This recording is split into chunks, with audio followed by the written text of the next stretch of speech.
Bismillahirrahmanirrahim. Assalamualaikum warahmatullahi wabarakatuh. Semangat pagi Sobat Cari Podcast. Teman kenapa? Ketemu lagi dengan saya Kamelia di channel podcast ini. Dan pagi hari ini podcast saya rame, keroyokan. Ada beberapa orang anak muda di sana. Ada Mas Tansil Ilham. Halo Mas Tansil. Halo Bu. Halo, sehat ya. Kemudian ada Mas Muhammad Sahril Maulana. Halo Mas Sahril. Halo. Halo, apa kabar semuanya sehat? Dan yang terakhir yang paling cantik di sini Yanuarista Cahyaningrum. Halo Rista. Halo Bu. Halo, assalamualaikum. Minggu-minggu saya ajak podcast nggak apa-apa ya? Kita santai aja ya. Oke. Kenapa Rista, kemudian Tansil dan Mas Haril ada di sini? Teman-teman, mereka adalah semua penerima beasiswa OSC. Ada yang sudah pernah dengar atau belum gitu ya? Kita akan tanya-tanya setelah ini. Oke.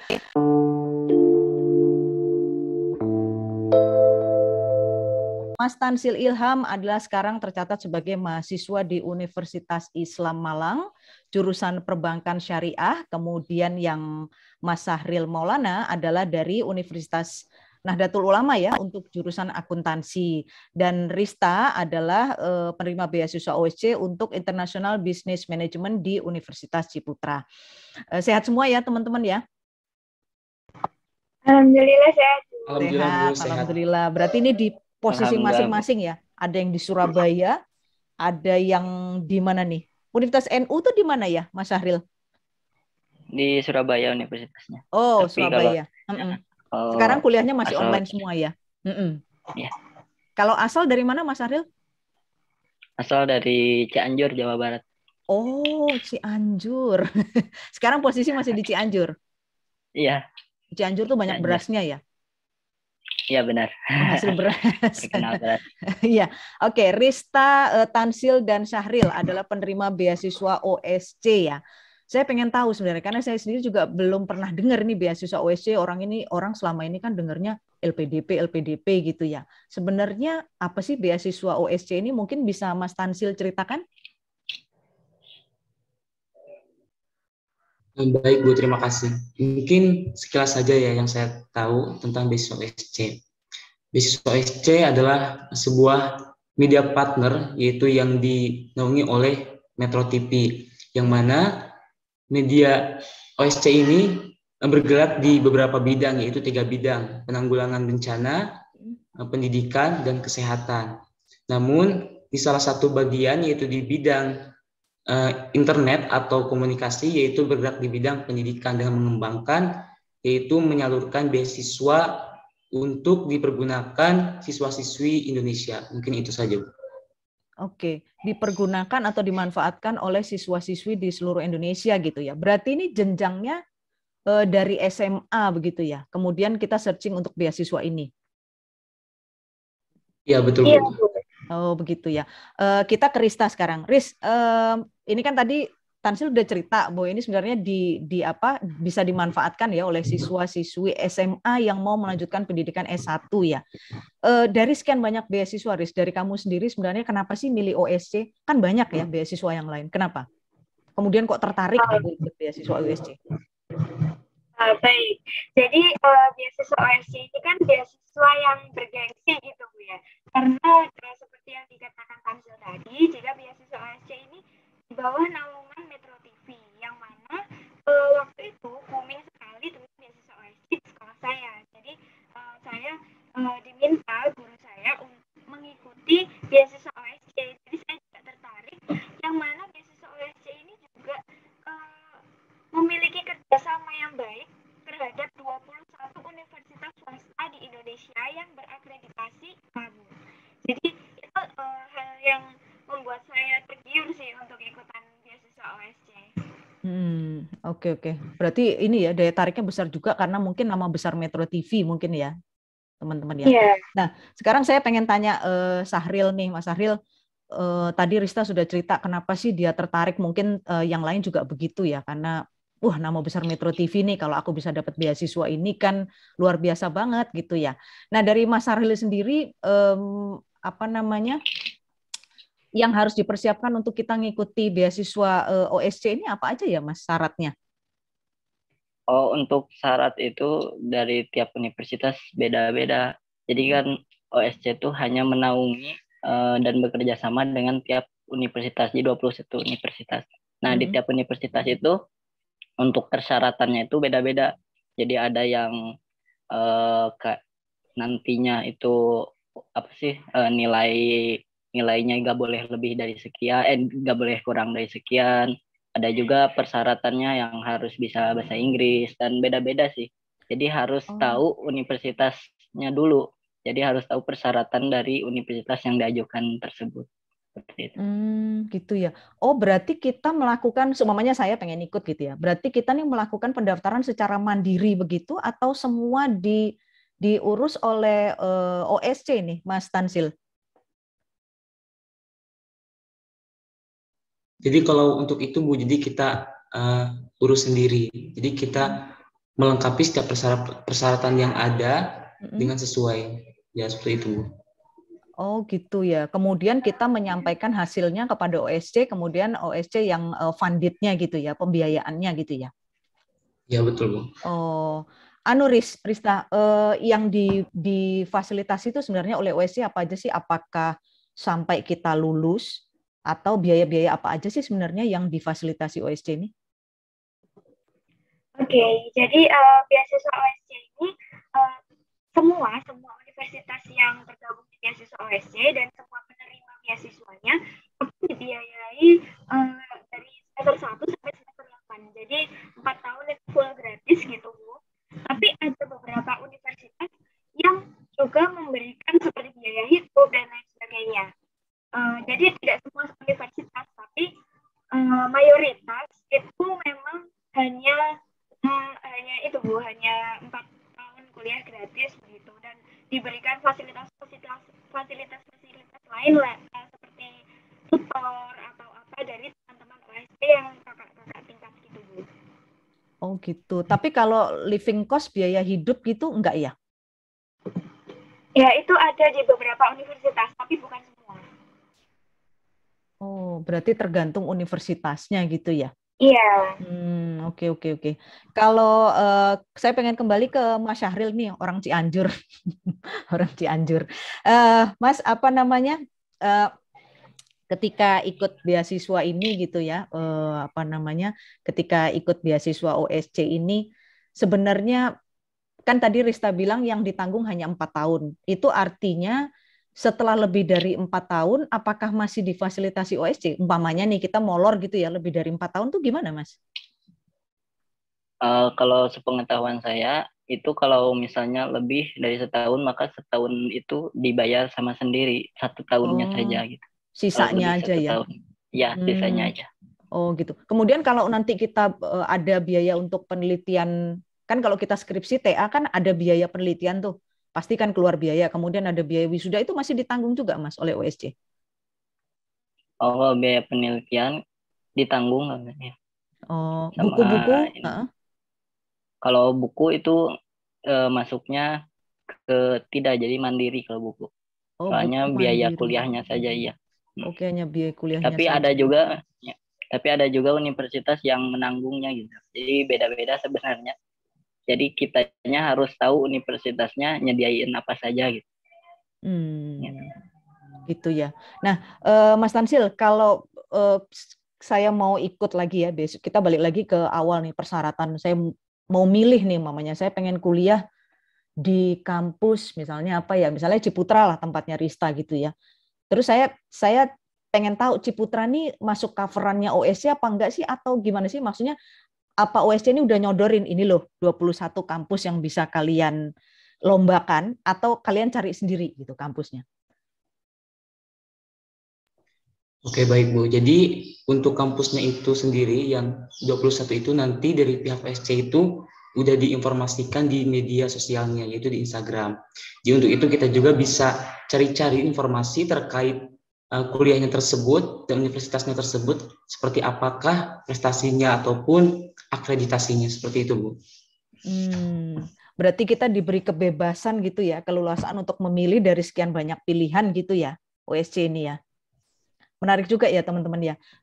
Kemudian Riz, dalam pengalamanmu ya Riz ya, umpamanya beasiswa OSC ini, apa sih kelebihan beasiswa OSC ini dibanding yang lain? Apakah misalnya Rista menilai gini nih, seleksinya gampang Bu, misalnya seperti itu, atau misalnya OSC ini enaknya Bu memberi keleluasaan kepada kita untuk memilih ya sesuai selera kita gitu loh. Apa kelebihannya beasiswa OSC ini?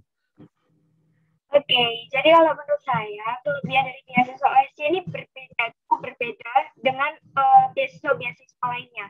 Yang mana beasiswa lainnya itu biasanya dari universitas itu memberikan beasiswa di universitas itu gitu Bu ya. Tapi kalau beasiswa OSC ini kan naungannya adalah OSC, tapi untuk pilihannya adalah universitas terbaik di Indonesia. Jadi ada beberapa pilihan gitu. Yang mana persaingannya itu juga dulu sampai berapa puluh ribu gitu Bu pas di awal itu kan, jadi saingannya juga dibilang berat karena se-Indonesia juga. Lalu tahapan tesnya yang juga ada 3 tahap gitu Bu, jadi mengalami proses seleksi awal gitu Bu gambarannya. Jadi kayak itu yang buat seru dari beasiswa OSC. Lalu beasiswa OSC ini juga memberikan fasilitas di bagian terakhir, di bagian tahap akhir itu para peserta yang lolos hingga tahap akhir itu berangkat ke waktu itu di angkatan kita 2019 di Jakarta International Velodrome, yang mana diberikan fasilitas berupa biaya makan sehari-hari di hari itu, lalu ada awarding night juga, jadi kita seru-seruan gitu Bu, itu yang bikin berbeda. Oke. Itu yang membuat berbeda. Tadi Rista udah bilang ya, Mas Sahril, bahwa di depan tadi dia bilang dari sekian banyak orangnya gitu ya, kemudian kalian terpilih menjadi penerima beasiswa ini.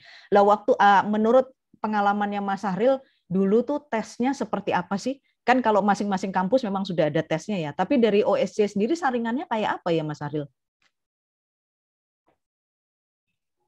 Nah, jadi untuk OSC sendiri itu jadi ada 3 tahap untuk untuk merekrut atau memilih calon penerima beasiswanya.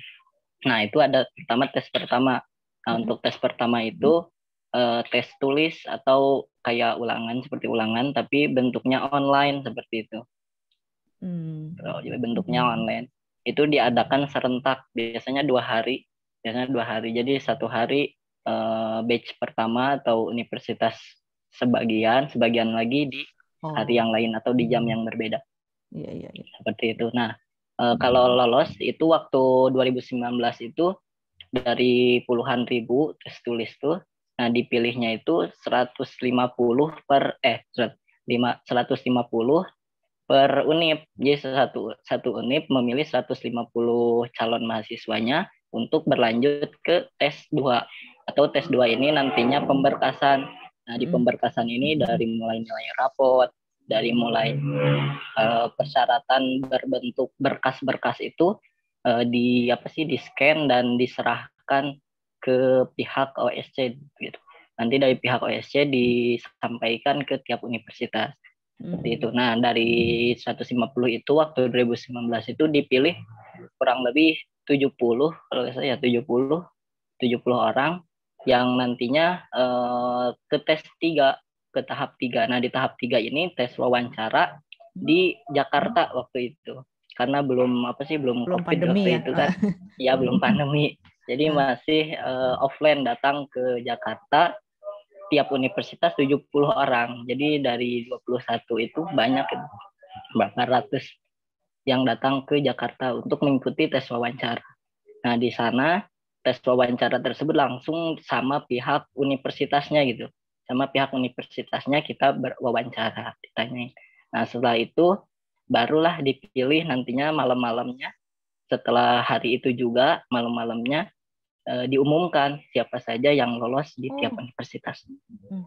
Berarti ketika wawancara, ini kita bicara belum pandemi ya, ini kan wawancara umumnya, saya ngomong nih Mama Rista gitu ya, saya tertarik ini. Kemudian hari itu juga diumumkan, kamu keterima apa enggak gitu? Iya, jadi malamnya langsung bikin panggung. Jadi ada yang gugur juga ya di situ ya? Iya. Waduh, mentalnya bagaimana itu ya?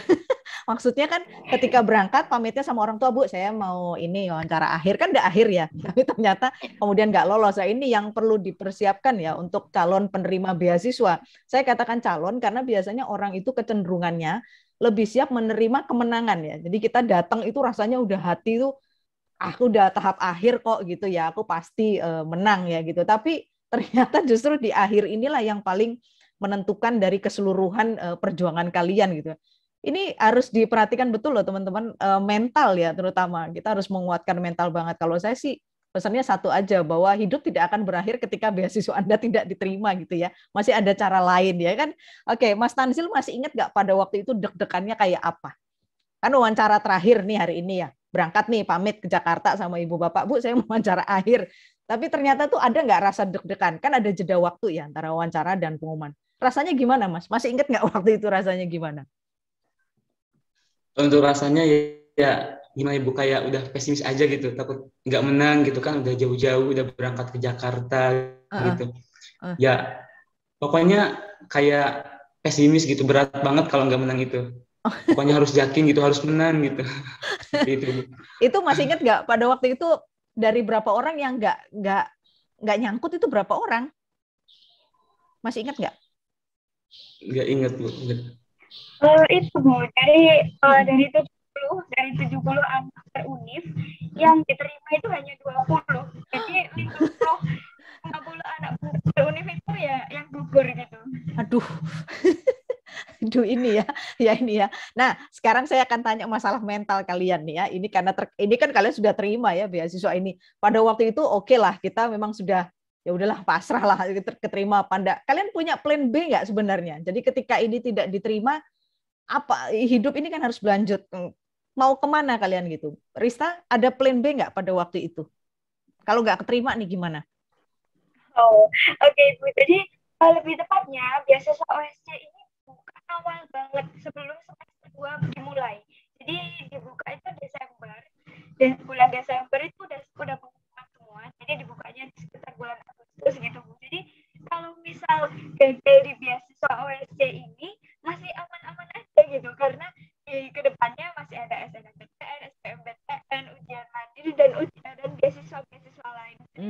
Kalau saya sendiri waktu itu berangkat di Jakarta itu bukan yang gimana nih kalau nggak, iya kalau bukannya itu pasti ada sih Bu, tapi kayak untuk meminimalisir rasa kecewa gitu. Jadi dari awal itu udah kayak aduh ya udah nggak apa-apa kan, ini kalau misal gagal ya pengalaman gitu. Terus jauh-jauh di sini kita bertemu dengan teman-teman di berbagai daerah. Waktu itu ada yang sampai dari Papua, dari luar pulau itu banyak banget Bu yang datang. Jadi seru banget emang hari itu. Jadi meskipun gagal itu pengalamannya banyak banget. Dan lagi Bu, kalau gagal di beasiswa OSC dan sampai tahap akhir itu masih ada hadiah gitu. Jadi misal gagalnya di tahap akhir aja, ada beberapa universitas yang memberikan beasiswa tapi bukan 100%. Jadi diberi 75% atau 50%. Jadi nggak sepenuhnya gagal itu rugi gitu Bu. Nah, sekarang kalau Mas Sahril gimana? Kalau Mas Sahril kan deket ya ke Jakarta dari Cianjur gitu, tapi punya plan B nggak Mas sebenarnya pada waktu itu? Seandainya nih aku gagal gitu, ada nggak? Untuk plan B ada, soalnya enaknya gini, kalau kita daftar di OSC itu tuh beasiswanya diadakannya itu jauh hari sebelum adanya SNMPTN, SBMPTN. Jadi untuk plan B ada banyak, menyiapkan banyak rencana gitu kalau misalnya di OSC itu nggak lolos waktu itu. Oke. Jadi tetap semangat ya. Nah ini ya, untuk teman-teman di luar sana yang berharap sekali dapat beasiswa, Tanzil punya tips nggak? Apa supaya lolos beasiswa tuh tipsnya gimana? Apa kita harus olahraga tiap hari? Kalau untuk tipsnya ya mungkin yang pernah saya lakukan itu Bu ya. Saya itu ya intinya harus cari-cari informasi juga gitu. Terus harus banyak belajar, berlatih. Terus sebelumnya juga saya sering mengikuti beasiswa sebelum mengikuti OSC itu. Karena saya juga pernah keterima menjadi salah satu beasiswa pramugara. Jadi untuk plan B-nya itu saya sudah persiapkan jika saya nggak terima gitu beasiswa OSC, ya kemungkinan saya mengambil beasiswa pramugara itu. Oh, pramugara. Gitu. Oh, belajar oke. Terus kira-kira faktor apa lagi ya, Riz ya? Kalau tipsnya dari Rista apa nih kira-kira? Supaya lolos beasiswa tuh gimana sih? Selain belajar gitu apa?